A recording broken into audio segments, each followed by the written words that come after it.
Olá, bem-vindo ao canal Biosapiência, eu sou a professora Lidiane Salvatierra e na aula de hoje a gente vai falar sobre o filo Quinidária. Dentre os quinidários representantes do filo Quinidária, a gente tem as hidras, as águas-vivas, também chamadas de medusas, as anêmonas e os corais. Desde já a gente consegue observar que existe uma variação importante na forma desses animais. São reconhecidas duas formas principais de quinidários, a forma de pólipo e a forma de medusa. O pólipo ele é caracterizado por apresentar um corpo mais cilíndrico e mais tubular, enquanto que a medusa vai ter aquela forma de guarda-chuva. Nos pólipos, a gente vai ter a boca voltada para cima, na medusa a gente vai ter a boca voltada para baixo. E com relação à locomoção, os pólipos são sésseis, significa que eles vivem fixos ao substrato. Já as medusas são livres natantes. Com relação ao número de espécies, já foram reconhecidas mais de 13.000 espécies. Todos os quinidários são aquáticos, com a maioria vivendo em ambiente marinho e poucas espécies vivendo em ambiente de água doce. Entre as espécies que vivem no ambiente de água doce, a gente tem as hidras e alguns hidrozoários. Aqui a gente vai apresentar algumas das principais diferenças entre o filo Quinidária com o filo Porífera e também com outros animais. Com relação à simetria, os quinidários possuem uma simetria radial.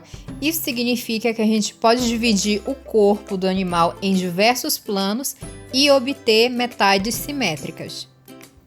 Já as esponjas do filo Porífera são, na sua maioria, assimétricas. A gente não consegue encontrar nenhuma simetria. Existem apenas algumas espécies que possuem uma simetria irregular ou também radial. Nos demais filos de animais, a gente consegue passar apenas um único plano ao longo do corpo desses animais e obter, assim, apenas duas metades simétricas. Esses animais vão possuir, então, a simetria bilateral e, dessa forma, eles são chamados de animais bilatérios. Outra diferença entre esses animais é a presença ou não e a quantidade de tecidos que existem no corpo desses animais. Esses tecidos são os tecidos originados das camadas germinativas, que a gente conhece como endoderme, ectoderme e mesoderme. Os poríferos, eles não possuem nenhum desses tecidos. A gente vai ver que Quinidária apresenta dois tipos de tecidos e os outros animais apresentam todos os três tipos de tecidos. Então, quais são os tecidos presentes nos quinidários? Aqui a gente tem as duas formas de quinidários, a forma medusoide e a forma polipóide. A gente observa em vermelho a presença da epiderme e em azul a presença da gastroderme. A epiderme é originada do tecido ectoderma e a gastroderme é originada do tecido endoderme. Então, dessa forma, os quinidários apresentam dois tecidos. Essas duas camadas, elas apresentam entre elas uma camada intermediária chamada de mesogleia, que é uma camada de preenchimento gelatinosa. Pela presença, então, de dois tecidos, os quinidários são chamados de animais diploblásticos. Sobre o sistema nervoso dos quinidários, eles não vão apresentar um centro de comando. As células nervosas vão estar espalhadas por todo o corpo dos quinidários, como a gente consegue observar aqui, as células luminosas são as células nervosas desses animais. E esse sistema espalhado é chamado de sistema nervoso do tipo difuso. Falando então sobre a anatomia estrutural desses animais, a gente vai começar falando da boca. Foi dito anteriormente que nos pólipos, como as anêmonas, a boca fica voltada para cima, então aqui a gente consegue observar a boca bem distinta. E nas formas medusoides, como nos hidrozoários, a boca fica voltada para baixo, como a gente também consegue observar aqui. Esse animal, ele não vai possuir ânus, então a saída de dejetos vai ocorrer também pela boca. Então a boca ela funciona como um tipo de ânus. Ao redor da boca vão estar localizados os tentáculos, que são uma das principais características dos quinidários. Na maioria das espécies, os tentáculos são bem numerosos. Os tentáculos vão possuir a função tanto de captura de alimentos, como também para defesa. Aqui a gente consegue observar a captura pelos tentáculos de um peixe. É nos tentáculos que a gente consegue localizar a principal célula exclusiva dos quinidários. Essas células são chamadas de quinidócitos. Os quinidócitos vão existir no corpo inteiro do animal, porém principalmente e mais numerosamente nos tentáculos. Os quinidócitos eles funcionam como um arpão e injetam um líquido urticante na vítima ou na presa. Olhando a estrutura dos quinidócitos, a gente consegue ver que no interior existe uma cápsula com um tubo enrolado armado de espinho. Esse tubo enrolado funciona como um arpão, como eu já disse, e ele é disparado por pressão osmótica e também estímulos mecânicos e químicos. Ele vai se prender na pele da vítima e vai ocorrer a liberação de um líquido urticante que pode tanto paralisar quanto também queimar a vítima. A gente consegue observar a estrutura do quinidócito antes do disparo e após ele ter sido disparado. Existe uma pequena variedade de quinidócitos, porém o mais conhecido é chamado de nematocisto. Aqui a gente consegue ver o funcionamento do arpão na pele da vítima e aqui também alguns quinidócitos já disparados. Novamente, mais um vídeo mostrando o disparo dos quinidócitos. A gente consegue ver a quantidade de quinidócitos que tem nessa porção de tentáculo. E aqui a gente consegue ver o momento da liberação do líquido urticante. Devido então à presença dos quinidócitos, eventualmente pode ocorrer algum tipo de acidente com seres humanos. Normalmente esses acidentes tendem a ser leves, causando apenas uma queimadura, que é muito dolorida, uma irritação. Casos extremos vão ocasionar morte, mas na maioria das vezes a vítima apenas fica com uma queimadura bem feia, como a gente consegue observar. E às vezes essa queimadura também pode infeccionar um pouco. Porém, o principal uso dos quinidócitos é para captura de alimentos. Normalmente, a quantidade de veneno em animais bem pequenos capturados ocorre não só a paralisação desse animal, mas também a sua morte. Após serem capturados pelos tentáculos e paralisados com o uso dos quinidócitos, esse alimento, essa presa, é passada para a cavidade gastrovascular desses animais. Aqui a gente consegue ver um alimento ou uma presa dentro da cavidade gastrovascular dessa medusa. A cavidade gastrovascular é uma cavidade digestiva de origem da gastroderme. Ela é chamada de gastrovascular porque, além de ocorrer parte da digestão, também é a partir dessa cavidade que ocorre a distribuição dessas partículas de alimento. Dentro da cavidade gastrovascular vai ser iniciada uma digestão parcial, chamada de digestão extracelular, e depois vai ocorrer a distribuição desse material para dentro das células, que é quando ocorre a digestão intracelular. Então, a digestão nos quinidários é tanto extracelular como também intracelular. Os quinidários costumam se alimentar de pequenos invertebrados e também de pequenos vertebrados. Aqui nessa imagem a gente consegue ver uma anêmona se alimentando de um peixe. Nessa outra a gente consegue ver outra anêmona se alimentando de uma estrela do mar. E aqui a gente consegue ver o momento da captura de uma lesma do mar por uma anêmona. Os quinidários também podem se alimentar de outros quinidários. Lembrando que o que não foi digerido da mesma forma que entrou pela boca também vai sair pela boca. Sobre a reprodução, é muito comum nos quinidários ocorrer uma reprodução chamada de alternância de gerações ou metagênese. Essa alternância é caracterizada pela presença de uma fase de pólipo, onde ocorre uma reprodução do tipo assexuada, e também uma fase de medusa, onde ocorre o tipo de reprodução sexuada. Explicando então como ocorre esse tipo de reprodução, a gente vai iniciar pela fase sexuada. a gente vai ter a fêmea e o macho, que vão fazer a liberação de gametas. Ocorre a fecundação, que pode ser tanto internamente na fêmea ou fora na água. Depois disso, a formação do zigoto, e esse zigoto vai dar origem a uma larva. Essa larva é chamada de plânula. Em determinado momento, essa larva plânula vai se fixar no substrato e vai dar origem a um pólipo. Nesse momento, vai ser iniciado a fase assexuada. Esse pólipo vai iniciar um processo chamado de estrobilação, que é quando ele faz a produção de várias medusas. Essas medusas vão ficar empilhadas e em determinado momento cada uma é liberada. Essa medusa jovem é chamada de éfira. Aqui a gente tem uma imagem da plânula, a gente consegue ver que ela é monociliada, então ela é livre natante. Essa plânula, quando se fixar ao substrato, ela vai dar origem a um pólipo, como eu falei. Esse pólipo ele é chamado de cifístoma.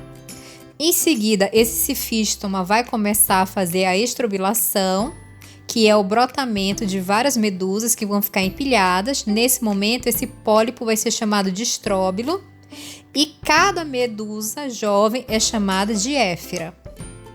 Aqui a gente tem a imagem das éfiras. E aqui a gente consegue ver o momento de liberação de cada éfira, que vai dar origem a uma medusa adulta. A alternância de gerações é mais comum nas medusas. Aqui, por exemplo, nas hidras, ocorre a reprodução sexuada. A gente tem aqui uma hidra macho, a gente consegue observar os testículos. Aqui uma hidra fêmea, a gente consegue observar os ovários. E aqui a gente tem o óvulo fecundado. No caso das hidras, como elas não têm a forma medusoide, a gente não vai ter alternância de gerações, então a gente só vai ter o crescimento desse óvulo em larva e de larva em pólipo. Esse pólipo não vai fazer a estrobilação. Nos quinidários existem espécies que são dioicas, ou seja, com sexo separado, e existe também espécies que são hermafroditas. Aqui a gente tem os dois casos, a gente tem então um macho e uma fêmea, e aqui a gente tem um indivíduo hermafrodita, que a gente consegue observar tanto os testículos quanto os ovários no mesmo indivíduo. Além da reprodução sexuada, as hidras também podem realizar a reprodução do tipo assexuada. Nesse caso, vai ocorrer o brotamento. No brotamento, então, vai ocorrer o surgimento de um broto, ele vai crescer, se desenvolver, em determinado momento ele vai soltar do corpo. No caso das hidras, a gente consegue ver aqui vários brotos. Esses brotos podem ou não se soltar. A gente vai falar agora das três principais classes de quinidários. A gente tem a classe chamada de hidrozoa, composta pelos hidrozoários, cifozoa pelos cifozoários e antozoa pelos antozoários. Nos hidrozoários, o principal representante são as hidras, nos cifozoários são as medusas e nos antozoários são as anêmonas. Falando então de cada uma dessas classes, começando pelos hidrozoários, é um grupo que vai possuir tanto espécies marinhas como de água doce. Aqui a gente vai ter a presença de formas polipóides, como a hidra, e também medusóides, como a liriope. E aqui a gente tem a obélia, que é um exemplo de colônia. Esse gênero faz reprodução por metagênese. Então, o que a gente está vendo aqui é a fase polipóide do ciclo dela. E em cada porção dessas, a gente vai conseguir notar o processo de estrobilação, onde vai ocorrer a formação das éfiras que darão origem às medusas. O processo de regeneração pode ocorrer nos hidrozoários. Aqui então a gente tem um exemplo de uma hidra que foi cortada no meio e a gente consegue ver aqui ao final que já tem o desenvolvimento de tentáculos para originar um outro indivíduo completo. Aqui a gente tem outros exemplos de colônias de hidrozoários. E é nessa classe que a gente encontra uma das espécies mais conhecidas, que é a caravela portuguesa, que é da espécie Physalia physalis. A caravela não é um indivíduo, ela é na verdade uma colônia. Nessa colônia, a gente vai ter um único indivíduo que vai ter a forma de saco, e esse saco fica cheio de gás e permite com que ocorra o boiamento desse animal. Os outros indivíduos vão estar na porção de baixo, normalmente dentro da água. Nas colônias de quinidários, normalmente a gente tem a divisão de tarefas. Então, alguns indivíduos da colônia vão ser responsáveis pela captura de alimento, outros pela defesa e outros pela reprodução. Aqui a gente também tem outros exemplos de colônias. Aqui a gente consegue também observar nessa colônia um indivíduo que vai ter a forma de saco, vai ter um pedúnculo e os outros indivíduos dessa colônia vão estar ligados a esse pedúnculo. A gente consegue observar várias formas diferenciadas aqui, porque cada indivíduo com uma função diferente possui uma forma diferente. Os indivíduos que vão possuir a função de capturar alimentos, normalmente eles são mais longos, e os indivíduos que são relacionados à função de defesa, eles normalmente são mais curtos e têm um formato mais de bastão. Essas colônias com esse formato não necessariamente vivem boiando na superfície. Elas podem utilizar esse saco de gás para ajudar na locomoção mesmo dentro da água. Aqui a gente consegue ver uma dessas colônias se locomovendo na água. Indo agora para os cifozoários, eles são representados principalmente pelas medusas. Existe uma grande variação no formato, na cor e no tamanho desses animais. As medusas então apresentam os tentáculos bem desenvolvidos e nadam ativamente. A reprodução por alternância de geração é uma das características desse grupo.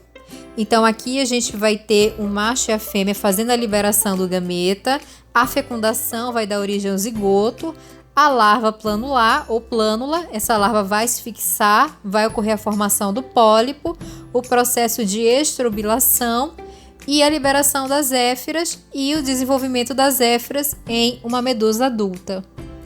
Nesse grupo a gente vai encontrar uma das maiores medusas conhecidas, que é chamada de medusa juba de leão. A gente viu também que podem ocorrer alguns tipos de acidentes, né? Principalmente acidentes com banhistas. Aqui a gente tem então algumas placas em alguns locais de praia onde é recorrente esse tipo de acidente, justamente para avisar do perigo. Aqui a gente tem algumas queimaduras causadas pelo encontro com algumas medusas. Algumas classificações colocam os cubozoários dentro dos cifozoários. Os cubozoários são cubomedusas que recebem esse nome porque possuem o corpo bem quadrado, também são chamadas de caixas do mar. No Brasil é esse grupo que causa a maior quantidade de acidentes entre banhistas no litoral. As principais espécies causadoras de acidente no Brasil são a Chiropsalmus quadrumanus e a Tamoia aplonema. A última classe que a gente vai estudar é a classe Anthozoa, que é a classe dos anthozoários, onde os principais representantes são as anêmonas do mar. Aqui a gente consegue ver uma variação muito bonita de cor entre esses animais. Os anthozoários possuem sempre a forma de pólipo e também eles podem formar colônias que vão originar os corais. Existe a diferença entre os chamados corais verdadeiros e os corais falsos. Aqui a gente tem um exemplo de um coral cérebro. Ele é um coral verdadeiro porque o exoesqueleto, que é esse esqueleto externo, é formado de carbonato de cálcio, que quando esse animal morre, esse esqueleto permanece. Os corais falsos, como esses corais aqui, que são as gorgônias, quando esse animal morre, ocorre a degeneração desse esqueleto. Se a gente olhar bem perto essas colônias, a gente vai conseguir identificar os tentáculos. A reprodução das anêmonas e dos anthozoários é sexuada, então a gente vai ter o indivíduo adulto macho e fêmea fazendo a liberação dos gametas, a formação do zigoto, a plânula e o pólipo. Aqui a gente não vai ter alternância de gerações, porque não vai ter a formação da forma medusoide. Apesar dos antozoários serem fixos, ou seja, eles não se locomoverem, a gente conhece pelo menos um tipo de anêmona, que é uma espécie que ela acabou desenvolvendo a locomoção em casos extremos de defesa. Que a gente consegue observar ela se locomovendo para se afastar de um predador potencial, que seria esse peixe aqui. A gente vai finalizar a aula falando de os principais processos de mutualismo que a gente conhece entre os animais, que é o processo desenvolvido entre o peixe-palhaço e as anêmonas. O peixe-palhaço, ele é conhecido por viver uma relação então de mutualismo com as anêmonas. Eles vivem sempre próximos. Não é incomum encontrar mais de um peixe-palhaço vivendo numa anêmona, como a gente consegue observar aqui nesses vídeos. E como foi dito ao longo da aula, todos os quinidários possuem quinidócitos nos seus tentáculos e também no seu corpo. E esse quinidócito tem o potencial de paralisar e inclusive de matar a presa pela presença de um líquido urticante. No caso aqui, o peixe-palhaço, ele vai ter um revestimento mucoso que vai impedir com que ocorra a ativação dos quinidócitos nas anêmonas. Nessa relação de mutualismo, o peixe-palhaço vai acabar protegendo a anêmona, vai se alimentar do tecido velho dela e também vai reduzir a presença de sedimentos nela. Então, ele vai manter sempre a anêmona limpa. A anêmona vai dar proteção também para esse peixe e também acaba proporcionando restos de alimento para ele. Então, chegamos ao final da aula. Obrigado por assistir. Eu espero que você tenha gostado. Se você curtiu, aperta o botão curtir, se inscreva, compartilhe. Até a próxima e bom estudo!